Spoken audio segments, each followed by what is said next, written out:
ఓం శ్రీ మహాగణాధిపతయే నమః. ఓం శ్రీ మహాసరస్వత్యే నమః.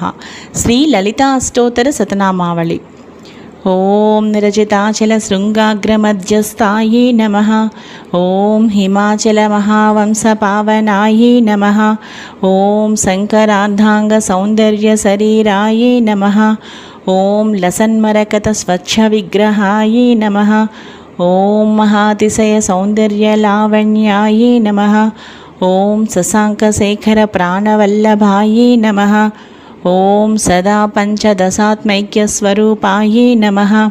ఓం వజ్రమాణిక్య కనక కిరీటాయే నమః. ఓం కస్తూరి తిలకోల్లాసినిటలాయే నమః. ఓం భస్మరేకాంకితల సన్మకుటాయే నమః. ఓం వికచాంబోరుహదళలోచనాయే నమః. ఓం శరచ్చాంపేయ పుష్పాభనాసికాయే నమః.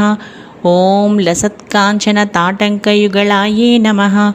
ఓం మణిదర్పణ సంకాసకపోలాయే నమః. ఓం తాంబూలపూరిత స్మేరవదనాయే నమః. ఓం సుపక్వదాడిమీ బీజరదనాయే నమః. ఓం కంబుపోగ సమచ్ఛాయ కందరాయే నమః. ఓం స్థూలముక్తాఫలోదారసుహారాయే నమః. ఓం గిరీశబద్ధమాంగళ్యమంగళాయే నమః.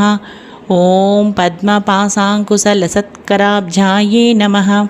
ఓం పద్మకైరవమందారసుమాలిన్యే నమః. ఓం సువర్ణకుంభయుగ్మాభసుకుచాయే నమః. ఓం రమణీయ చతుర్బాహు సంయుక్తాయే నమః. ఓం కనకాంగదకేయూరభూషితాయే నమః.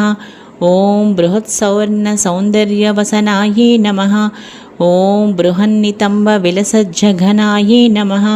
ఓం సౌభాగ్యజాత శృంగారమధ్యమాయే నమః. ఓం దివ్యభూషణ సందోహరంజితాయే నమః. ఓం పారిజాత గుణాధిక్య పదాబ్జాయే నమః.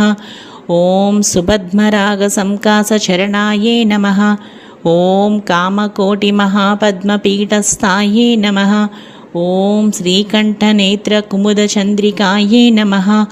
ఓం సచామర రమావాణి విరాజితాయే నమః. ఓం భక్తరక్షణ దాక్షిణ్య కటాక్షాయే నమః. ఓం బ్రహ్మోపేంద్ర శిరోరత్నరంజితాయే నమః. ఓం సచీముఖ్య మరవధూసేవితాయే నమః. ఓం లీలాకల్పిత బ్రహ్మాండమండలాయే నమః. ఓం అమృతాది మహాశక్తి సంవృతాయే నమః. ఓం ఏకాతప్రత సామ్రాజ్యదాయికాయే నమః. ఓం సనకా